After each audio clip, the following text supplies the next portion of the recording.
되게 빨리 접속을 해주시네요. 제 강의가 재밌나요? 아니면 빨리 끝나고 가라는 건가? 잘 들리세요? 안 들리시나 본데?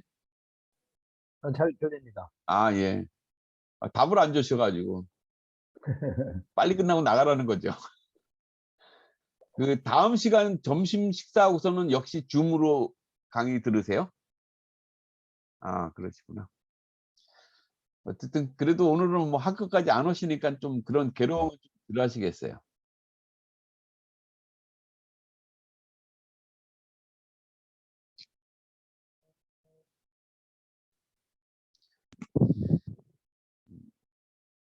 자, 화면에 지금 파워포인트가 올라가 있나요?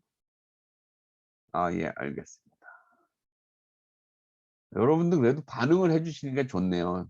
학부 학생들은요, 반응이 안 돼요, 반응이. 아예 그냥 화면을 다 꺼버려요. 그래서 제가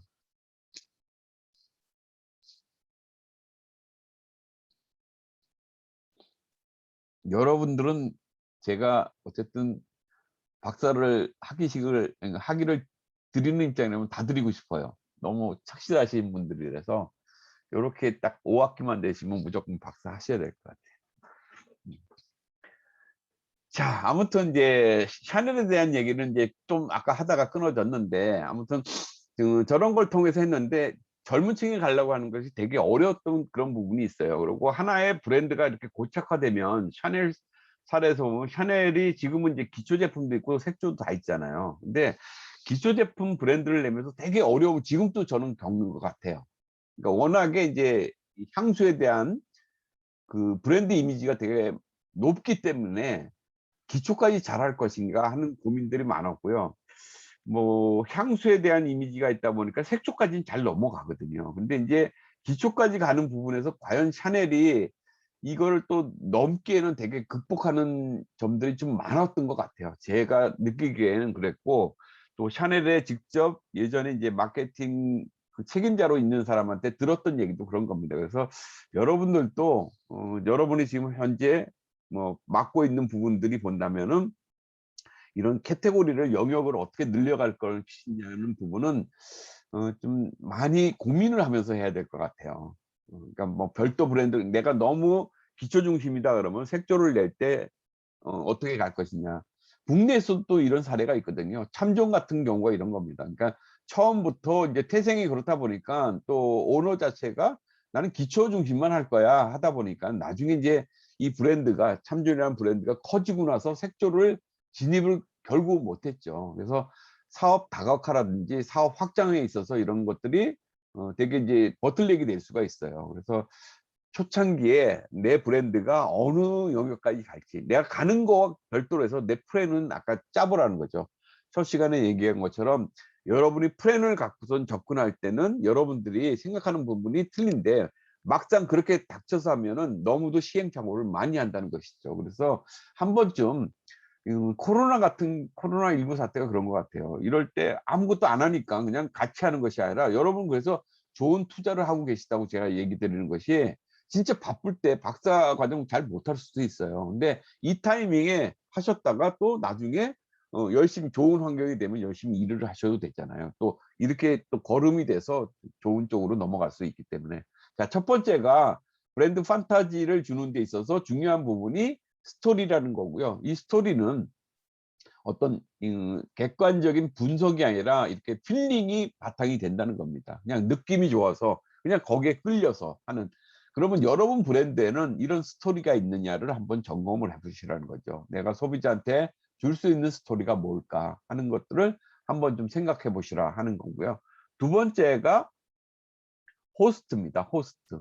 그러니까 CEO도 되게 중요해요.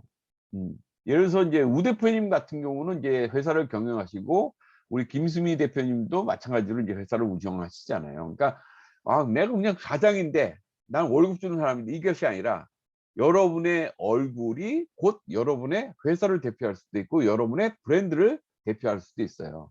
그러니까 어찌 보면은 인간인 이상 내가 감정에 휩쓸릴 수가 있잖아요. 근데 우 대표님은 사무실에 들어가는 사람은 무조건 웃어와야 돼요. 음. 실적을 보면 내가 웃을 일이 없지만 그래도 웃으셔야 돼요. 왜? 그 분위기에 따라서 직원들의 하루 일에 대한 태도가 바뀌기 때문에. 지영님도 웃으셔야 돼요. 팀장님이 웃으셔야지 밑에 직원들이 같이 활달하게 그런 걸 바꾼다. 그러니까 이거는 억지로라도 만드시라는 겁니다. 어, 그렇죠. 그러니까 근데 지금은 약간 어색해요. 어색한데 계속 하셔야 돼요. 그 어색함이 없어질 때까지 계속 하시면은 이게 자연스럽게 몸에 밴다는 것이죠. 그러면 진짜 분위기가 달라지고 성과가 납니다. 하다가 말면요. 이제 미친 소리 듣는 거죠. 또 그러는구나. 그러니까 계속적으로 한번 해보시고, 이 인턴이라는 이 영화에 보면 그렇잖아요. 이렇게 그 젊은 CEO하고 이제 나이 든 인턴이지만은 되게 배려심을 많이 해주잖아요. 그러니까 이제 이 인턴이 나이로 보면은 은퇴하고선 뒷방 늙은이처럼 보여야 되는데 그것이 아니라 뭔가 내 마음을 이끌어주는. 저도 이 영화를 봤지만 그 안에서 보면은 말하지 못, 그러니까 말을 꼭 해서가 아니라 말을 안 하더라도 뭔가 내가 위안받고 힘이 되는 그런 부분이 있는 것 같아요. 또 우리나라에도 이 삼미그룹의 부회장으로 계신 분이 은퇴를 하신다면 갑자기 뭐 그 호텔에서 이렇게 그 웨이터 역할을 하시기도 했고, 또 가장 그 스티브 잡스가 그런 사례인 것 같아요. 스티브 잡스는 요 패션으로 항상 신제품을 발표를 했어요. 왜 이렇게 했느냐 하는 부분은 뭐냐면, 나보다 이 아이폰 신제품이 더 돋보여야 된다는 생각을 가졌다는 거예요. 그래서 내가 좀 튀는 것을 입는 것이 아니라 아이폰 이 신제품이 주인공이기 때문에 이 주인공을 더 띄워주기 위해서 그런 이 퍼포먼스를 했고요. 여기 보면 이 까만색 터틀넥을 항상 입었어요. 근데 이 여기는 뭐 세컨드 크로이라고 그러는데 제가 듣기로는 이게 그렇게 비싸진 않잖아요. 스티브 잡스 정도의 돈이 많은 사람이 여기 44달러짜리 뭐 80, 90달러짜리 신는 게 어찌 보면 좀 여러분 입장에서는 '아 돈 벌어서 뭐 하려고 저렇게 입고 다니지?' 뭐 이렇게 할 수도 있겠죠, 더러. 그렇지만 상당히 의도된 그런 부분이고요. 이 터틀넥 같은 경우는 그런 얘기가 있어요. 또 숨은 스토리가 있는 게 뭐냐면, 여러분이라면 스티브 잡스가 입었던 이 옷을 만약에 지영님이 이거를 내가 브랜드 매니저야. 그렇다면 어떻게 할까요? 우연치 않게 뭐 스티브 잡스가 입은 옷이라 그러면은 막 네이버에다가 막 이렇게 타이핑을 할까요? 상세 페이지에 넣어야 되지 않을까요? 그 표정은 무슨 뜻이죠? 제가 막 답을 드리는데 답 같지 않다는 그런 느낌? 어? 나를 우사시키는 느낌 뭐 이런 것 같아요. 맞아요. 여기 브랜드 매니저도 뭐냐면 이 브랜드를 더 이상 시판을 안 했다는 거예요. 이 제품을. 이 까만 터틀넥을 단종을 시켜버렸어요. 그러면서 저거는 스티브 잡스의 터틀넥이야. 검은색 터틀넥이야. 이렇게 한정을 해버렸다는 거죠. 근데 이런 스토리들이 은근히 퍼진 거예요, 주변에.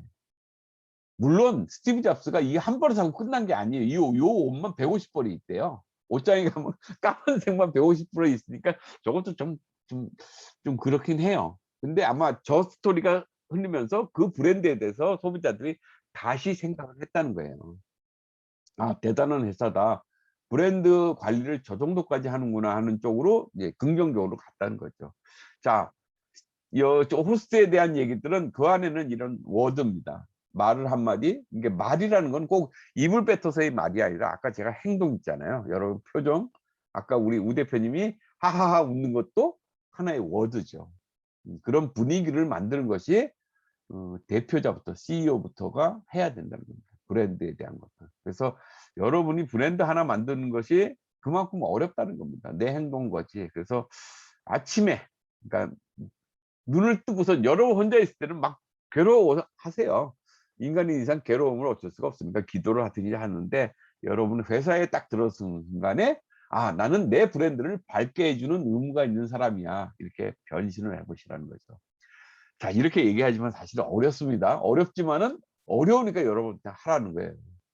제가 개런티 할게요. 1 년만 그렇게 해 보세요. 회사 매출 안 오르면 그때 저한테 오세요. 이렇게 했는데도 안 오르면 진짜 장담을 합니다. 변화가 됩니다. 여러분들은 오히려 저한테 이 한마디를 들어서 박사 학위를 딴 이상의 기쁨을 누리게 될 겁니다. 자, 세 번째가 오리지널리티입니다. 그러니까 이제 누가 오리진이냐 하는 그런 부분이겠죠. 그러니까 이거는 어찌 보면은 제가 그 다른 강의 때 한번 얘기 드린 것처럼 하나의 카테고리를 만드는 상품들 이런 것들을 좀 한 거하고 같은 일맥상통한 얘기입니다. 그래서 어찌 보면은 이렇게 하나의 문을 여는 거죠. 새로운 영역을 여는 거, 소비자한테 어떤 경험을 제공한다든지 이런 것들은 내가 가는 길이 곧 길이 되잖아요. 그러니까 스탠다드를 만들게 되는 겁니다. 그러니까 메딜 같은 경우도 요 모양 하나 만들므로 해서 구발 브랜드고 알려지지 않았던 브랜드지만 이렇게 하나의 영역을 만드는 거고요. 파타고니아라는 브랜드도 역시 이 의류 메이커 중에서 되게 고가의 제품이지만은 나름 철학을 전하는 그런 부분들이 있다는 겁니다. 그래서 그런 어떤 소신을 갖고 여러분들이 내가 이 분야에 있어서만큼 내가 원조야. 진짜 진짜 원조가 되시길 바라고 거기에는 여러분의 필로소피가 같이 담겨야 된다는 겁니다. 단순히 내가 먼저 했어 하는 것이 중요한 것이 아니라 반드시 이런 철학에 대해서 아까 제가 필로소피 얘기하면서 이제 뭐 탐스 슈즈 얘기도 했지만은 바디샵 같은 경우가 그런 거거든요. 바디샵 보면 여러분들이 어떤 뭐 최고급의 뭐 고급 이미지 아니면 되게 비싸다 이런 이미지가 없잖아요. 그럼에도 불구하고 전 세계에서 넘버원 존경받을 만한 넘버원 화장품 브랜드입니다. 왜 그러냐면 우리는 지구를 생각해야 되는 그런 얘기를 계속적으로 뱉고 있거든요. 또 상품 개발함에 있어서도 어떤 그런 천연적인 거 그런 것들을 늘 생각하기 때문에 뭐 샵의 어떤 뭐 제품에 관계없이 그런 것들이 철학에 담겨 있다는 거죠. 그래서 여러분 브랜드에서 여러분의 철학은 무엇인지 한번 생각해 보시면은 그런 것들이 여러분 그 소비자로 하여금 판타지를 만들어 줄 수 있다는 겁니다. 자, 네 번째는 플레이스입니다. 지난 시간에 잠깐 보여드렸던 젠틀 몬스터인데 이 동영상을 한번 보도록 하겠습니다.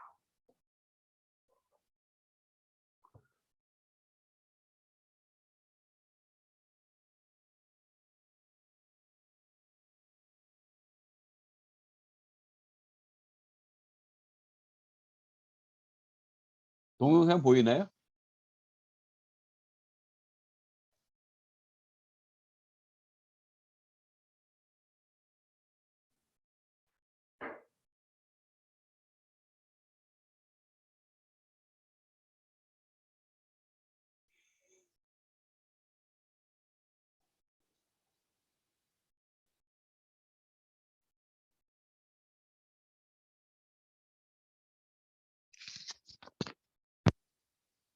그들은 어찌 보면 아이웨어와 무관해 보이는 예술적인 영역에 브랜드의 역량을 모두 집중합니다. 상상을 현실로 만드는 젠틀몬스터의 스토리.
예, 여기까지만 제가 보여드릴게요. 이게 한국에서 만들어졌다는 것이, 그것도 한국의 젊은 CEO가 이거를 만들었다는 것 자체가 좀 어찌 보면은 아, 이럴 수도 있구나 하는 좀 충격을 줬던 것 중에 하나인 것 같아요.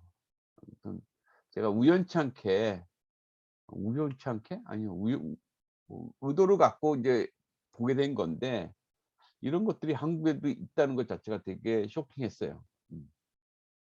아무튼 여기는 뭐냐면 처음부터 이게 선글라스에 대한 부분을 하는 것보다는 다른 걸로 지목을 하고, 아까 인제 뭐 인스타그램을 활용한 거라든지 이게 시그니처 매장을 만든다든지 이런 것들, 그러니까 요것이 처음에 만들어졌던 그 가로수길에 있었던 매장이거든요. 그러니까 식당인데 식당의 도마를 이렇게 이용해서 진열을 하고 그랬어요. 근데 거기서부터 계속적으로 하면서 지금 해외까지도 나가고 있거든요. 뭐 동남아에도 인제 매장이 가 있고, 또 역시 이제 스타벅스 같은 경우도 그렇잖아요.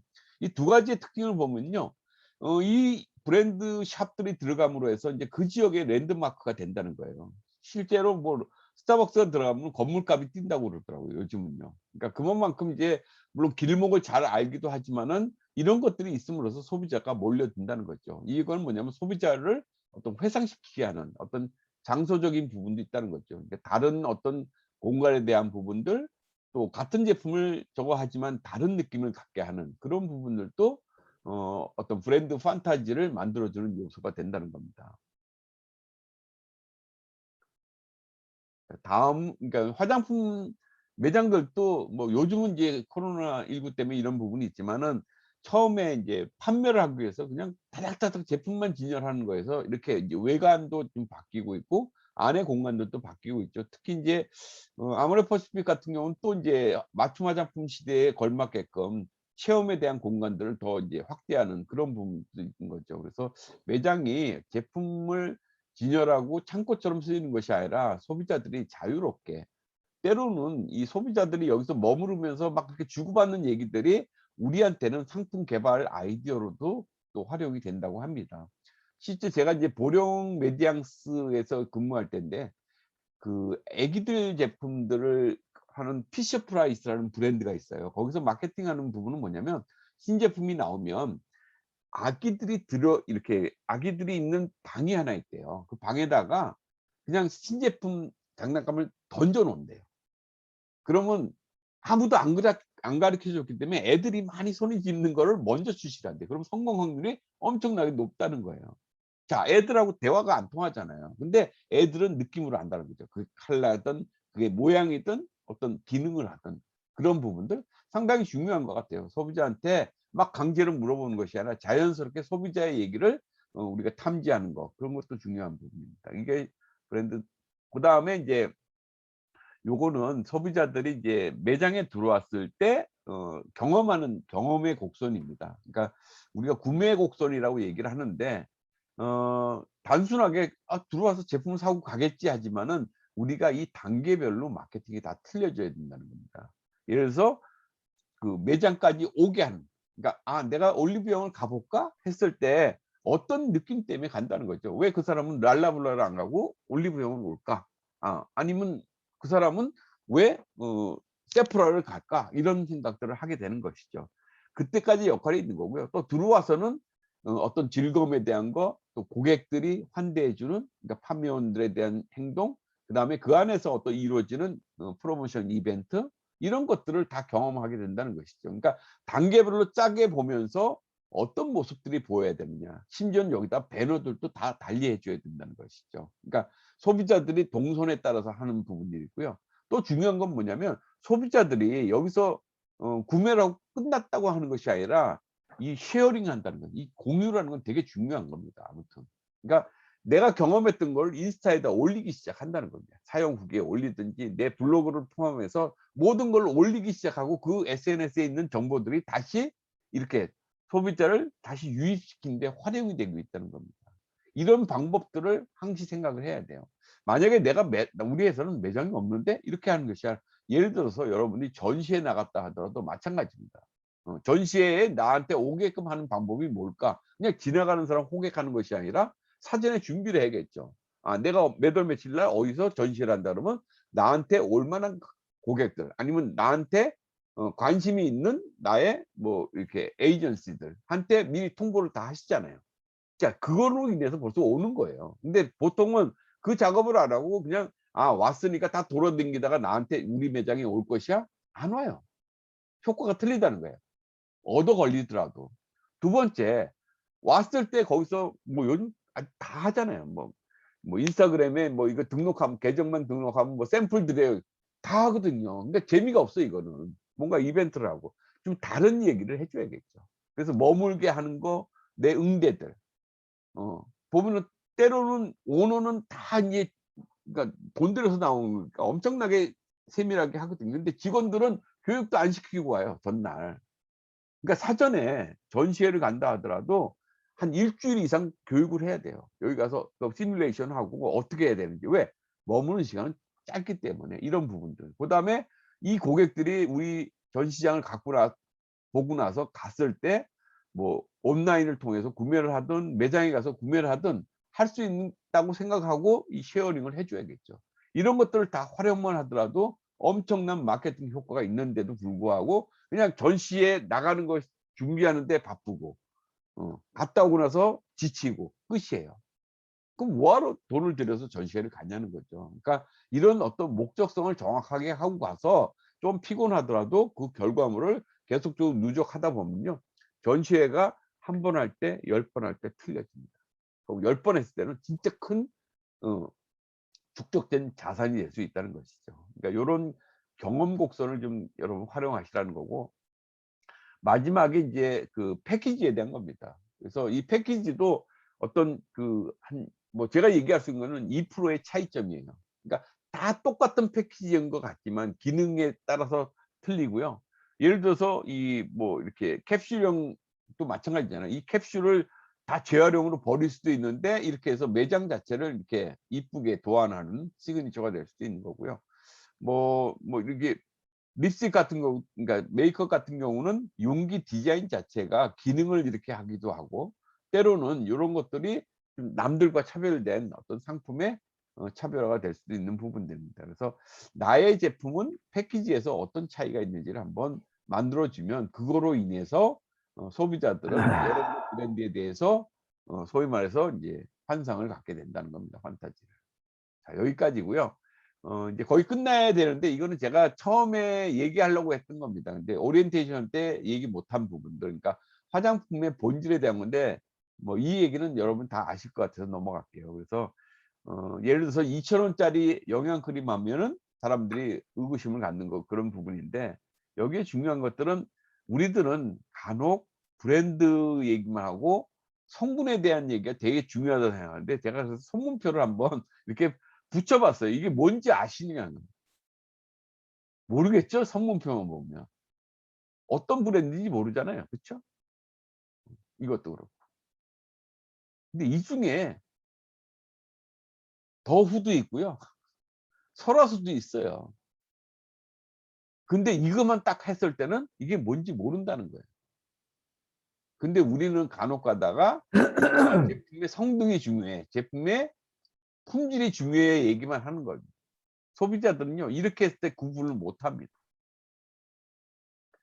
그래서 우리가 그 화장품을 보면 일반적인 아주 처음 보는 사람들이 이렇게 처음에 발라보고 맡아보고 느껴보고서는 이제 어떤 제품에 대한 느낌을 갖는데, 브랜드라는 거는 아까 리스펙하는 부분들이 있어요. 오늘 얘기한 것처럼 뭔가 판타지를 만들어 줌으로 해서, 또 아까 팬덤을 만들어 줌으로 해서 이 브랜드가 뭔가 위기에 처했을 때 그 위기에 처한 브랜드를 오히려 옹호해 주는 그런 역할을 하는 것이 이 브랜드의 역할이라고 다시 한번 말씀드릴 수가 있습니다. 그래서 거의 제가 인제 마지막 부분이 될 텐데요.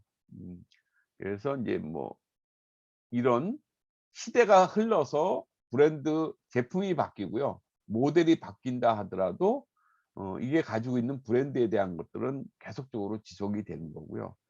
뭐 문화에서도 마찬가지죠. 이렇게 새롭게 가더라도 여기에 제일 중요한 거, 아까 그 방송에서 한 단어로 한국을 표현한다면 무엇이 될까요? 하는데 K라는 얘기를 하더라고요. 싸잡아서 K지만 어쨌든 K라는 것들이 나온 것도 저는 참 고마웠던 것 같아요. 우리나라의 최초 브랜드는 한 105년 전에 처음 나왔던 바카불이라는 브랜드가 있었고요. 요렇게 생겼습니다. 되게 지금 생각하면은 '야 저게 어떻게 브랜드야. 화장품이야.' 하지만은 이것이 있었기 때문에 105년 후에 이런 더 히스토리 오브 더 후라든지 설화수라는 이런 명품 브랜드들이 우리가 갖게 된 어떤 그런 과정이 있다는 거죠. 그러니까 처음 없는 현재가 없듯이 현재가 없는 미래는 없을 거라고 생각합니다. 브랜드 한번 잘 갖고 놓으면요. 이렇게 브랜드의 가치가 있습니다. 100년씩 넘는 브랜드들. 그쵸? 여기도 샤넬이 100년이 넘었어요. 약 5조 정도, 대략 한 5조 정도의 매출을 가져가는 브랜드들이에요. 한국은 제가 지난 시간에 얘기했지만 브랜드의 이 롱런이 되게 짧았던 과거의 어떤 그런 법적인 부분들, 사회적 환경 때문에 롱런하지 못한 부분이 있지만 그럼에도 불구하고 25년 된 브랜드들이 이렇게 2조 이상의 매출을 가고 있어요. 이런 거는 하나의 또 희망을 볼 수 있는 그런 부분이라 생각합니다. 그래서 향후로는 우리가 과연 100년이 된다면 5조 이상의 어떤 가치가 있지 않을까. 그래서 우리 그 K 브랜드들은 또 그 정도의 역량을 갖고 있다고 저는 생각을 합니다. 이건 제가 인제 뭐 예전 네 했던 건데 이렇게 이제 새로운 카테고리를 만들고 싶었는데 그렇게 아직도 진행형 중에 하나죠. 저는 이세랑이라는 브랜드를 내면서 이게 인제 사실은 연세에서 가져왔던 부분이고요. 지금도 현재 준비 중에 있는 그런 겁니다. 그래서 최초의 스튜던트 코스메틱이라고 이렇게 한번 명명을 했고요. 제품명도 이렇게 좀 달리 하고 싶었어요. 그래서 20살에 대한 요번에 선거 때도 보니까 2030 특히 20살에 대한 부분인데 이런 걸 다시 한번 제가 그러니까 제가 좀 빨랐던 생각이 좀 들어요. '너무 빨리 가는 거 아닌가?' 20살에 별을 세다. 이거는 이제 윤동주 시인에 대한 그런 부분들. 그다음에 인제 하늘을 품다는 이게 인제 에델바이스였거든요. 그러니까 에델바이스 꽃이 가장 지상에서 높은 데서 자라는 꽃이래요. 그다음에 인제 오르막길은 이제 20살의 오르막길 그러니까 이거는 노래 오르막길을 보면은 되게 인제 극 긍정적인 노래는 아니거든요. 그래서 요 상품명을 정한 거는 저하고 같이 근무했던 그 직원이 이 노래를 유독 좋아한대요. 근데 그래서 "어떤 노랜데?" 해서 인제 들어봤는데 이게 윤종신의 그 오르막길이고 그다음에 정 누구죠? 그 친구가 또 이걸 불렀나 봐요. 근데 되게 힘든 그런 건데 그거를 좀 공유한다는 차원에서 한번 생각했던 제품 중에 하나입니다. 이건 그냥 지나가고요. 이런 스토리가 있었던 거 과거에 했던 것들. 그래서 오늘 좀 얘기를 하고 가려고 했던 건데 여기까지 하고요. 어쨌든 이런 새로운 카테고리를 만드는 브랜드들이 큰 매출을 좀 오르게도 했고요. 여기에 카테고리를 첫 번째 전 추천합니다. "카테고리 프로덕트를 한번 해 보셔라." 하는 거. 그다음에 시즌성도 있다는 거죠. 최근에 본다면은 뭐 저는 이제 여름에 더위라든지 이런 부분들 그다음에 인그랜트로 프로덕트가 되는 경우도 있습니다. 그다음에 디바이스, 미용 도구를 활용해서 하는 어떤 영역들이 있는데 여기 다나카는 제가 사실은 이게 지금 현재 문제되고 있는 미얀마에 한번 출장을 갔을 때 미얀마는 이 여성들이 이렇게 얼굴에다가 무슨 돌가루 같은 걸 바르더라고요. 그래서 그게 뭐냐고 그랬더니 이 선 프로덕트래요 이게. 근데 아주 어찌 보면 민간요법처럼 계속 내려온 거죠. 그래서 그게 뭐라고 부르냐 그랬더니 타나카라고 얘기를 하더라고요. 근데 국내에서 누군가가 이걸 또 타나카 선크림이라고 개발한 걸 한번 얼핏 본 적이 있어요. 잠시 후에 이제 끝나는데 어쨌든 끝내 볼게요. 그래서 인제 이 타나카 같은 경우를 선크림화 시키는 것도 괜찮다 하는 생각입니다. 아까 이게 인제 현지화에 대한 그런 부분으로 보시면 되고요.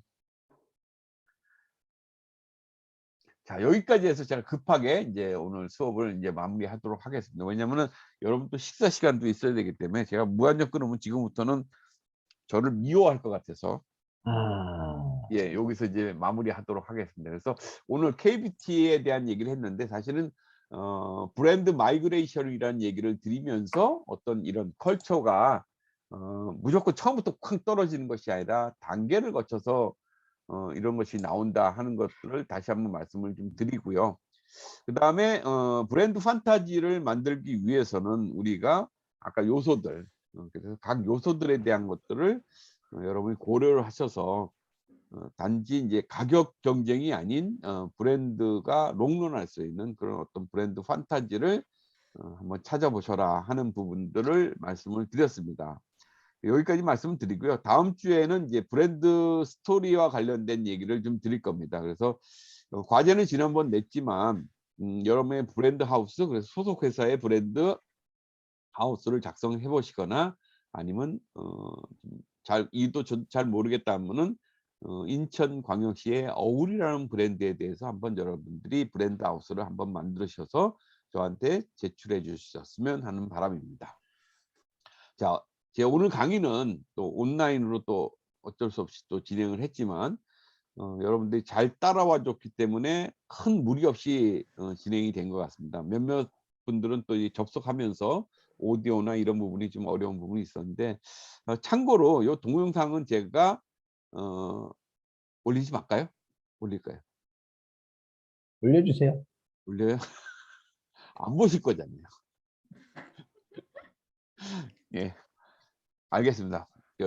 교육 시스템에다가 그 온라인 강의라는 데가 있어요. 거기가 이제 유튜브하고 연결돼서 이렇게 보는 게 있는데 제가 기한 제한을 해가지고 보실 수 있게끔 해두도록 하겠습니다. 아마 다운로드는 안 될 겁니다.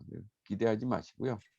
다시 보실 수 있는데 제가 볼 때는 지금 마음 같아서는 다시 볼 것 같지만 보면서 안 보실 것 같아요. 그러니까 아무튼 그렇게 생각하시면 되고, 자, 혹시 질문 있으세요? 오늘 수업 중에서? 어떤 질문이든 좋습니다. 없나요?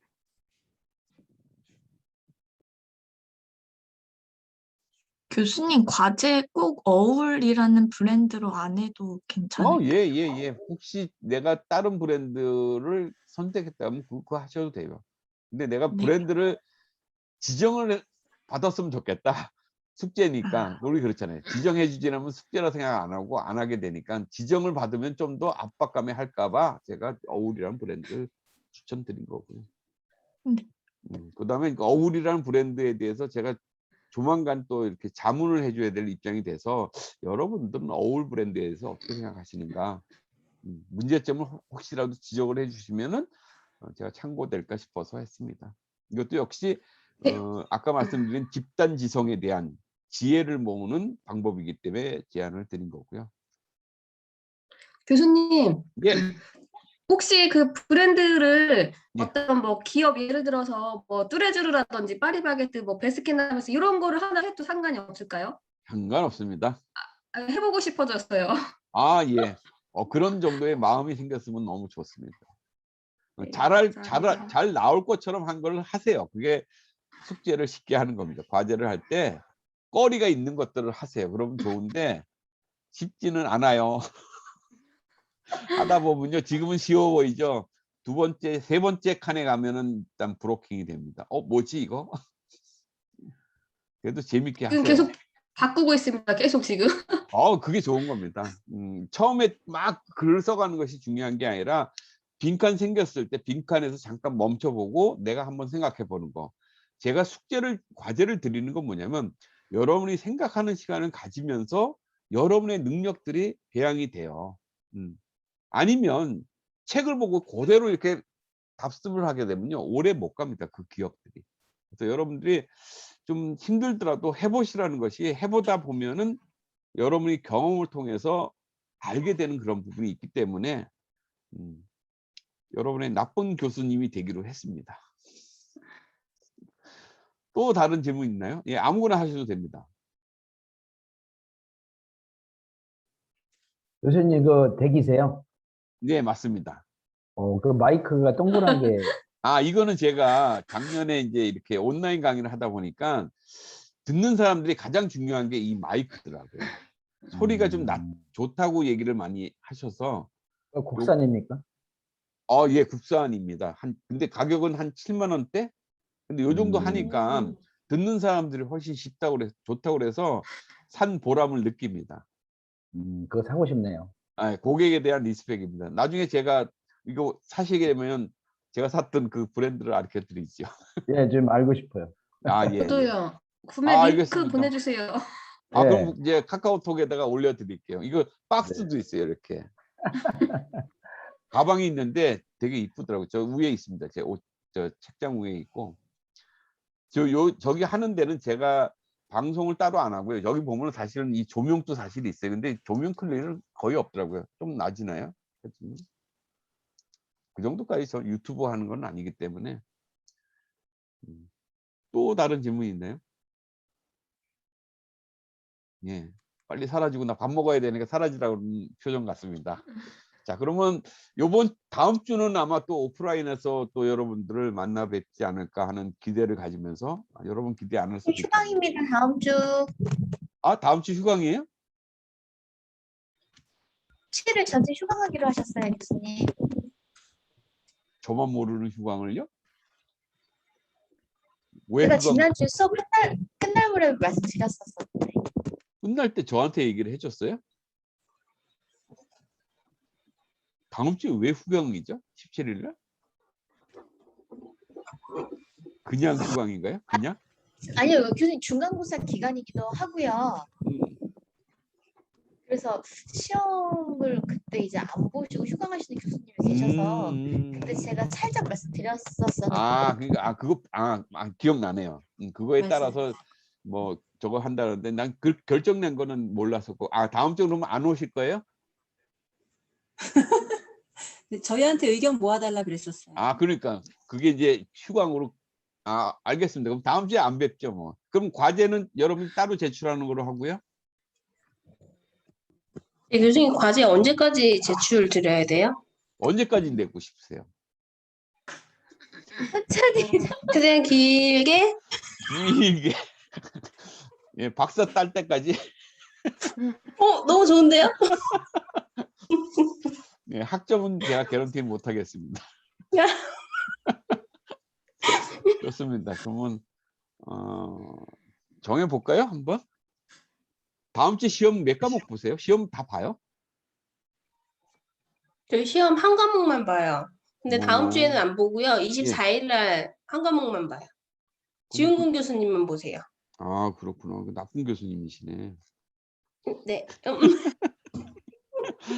24일 날 시험 보신다고요? 그러면 네.